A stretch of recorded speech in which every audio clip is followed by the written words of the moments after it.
तो आज हम बात करने वाले हैं भारत की सबसे दुस्साहसी और सबसे चालाकी से की गई ट्रेन डकैतियों में से एक के बारे में।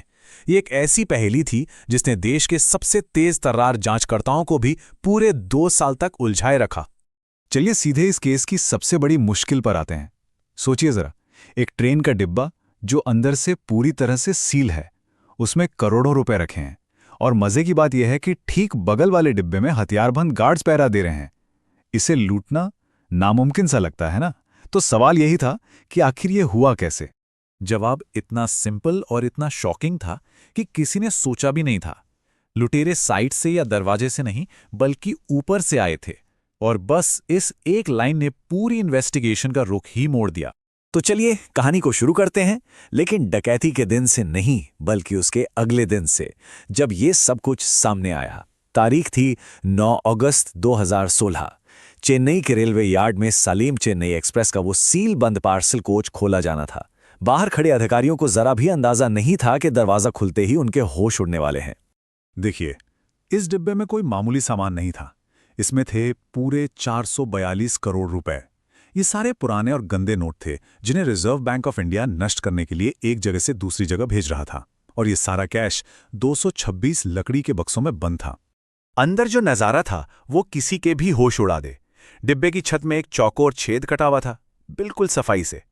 4 बक्से टूटे हुए थे, जिनमें से 2 तो पूरी तरह खाली थे। फर्श पर कुछ 500 रुपए के नोट बिखरे पड़े थे।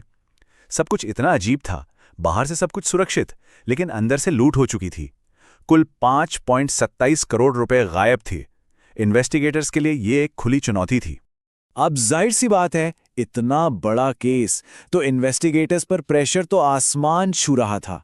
मीडिया में हर रोज खबरें छप रही थी, सरकार से दबाव था, और हर कोई बस एक ही सवाल पूछ रहा था, चोर कौन है? लेकिन कोई सुराग ही नहीं मिल रहा था। और यहीं आके जांच एक बंद गली में पहुंच गई। फोरेंसिक टीम को 4 अलग अलग फिंगरप्रिंट्स मिले, खून का एक सैंपल भी मिला। लगा कि अब तो केस सुलझ ही जाएगा। लेकिन जब इन सबूतों को नेशनल क्रिमिनल डेटाबेस में चेक किया गया, तो कोई मैच ही नहीं मिला। मतलब सबूत तो मिले, पर वो सबूत ऐसे लोगों के थे जो थे ही नहीं, जैसे कोई भूत हो जिनका कोई रिकॉर्ड ही ना हो।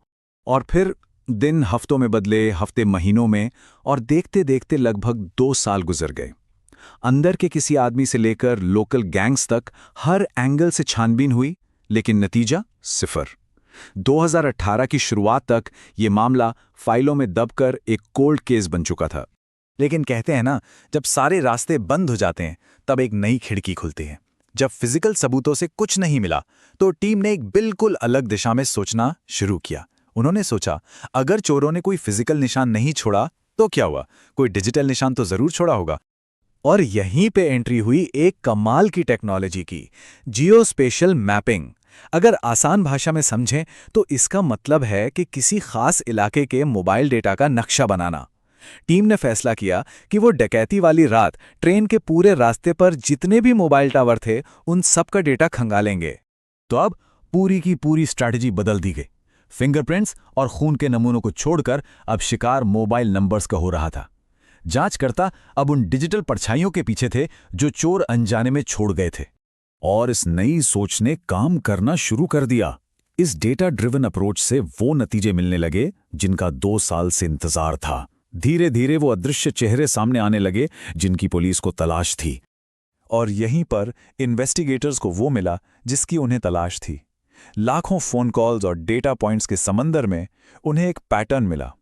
करीब 50 से 60 मोबाइल नंबर ऐसे थे जो ट्रेन के साथ साथ एक झुंड में चल रहे थे। ये किसी आम पैसेंजर की तरह नहीं थे, बल्कि ऐसा लग रहा था मानो कोई पूरी टीम एक साथ मूव कर रही हो। जब इन नंबर्स को और ट्रैक किया गया, तो सारे तार जाके जुड़े मध्य प्रदेश के एक कुख्यात पारदी गैंग से, और इस गैंग का लीडर था मोहर सिंह, जिस पर 600 से भी ज्यादा क्रिमिनल केस थे। 2 साल की लंबी अंधेरी सुरंग के बाद अब रोशनी दिखाई दी थी। पुलिस को अपने मुजरिम मिल गए थे। संदिग्धों के पकड़े जाने के बाद डकैती की पूरी कहानी परत दर परत खुलने लगी। जब इन शातिर चोरों के सामने वो सारे डिजिटल सबूत रखे गए, तो उनके पास सिवाय सच उगलने के कोई चारा नहीं बचा था।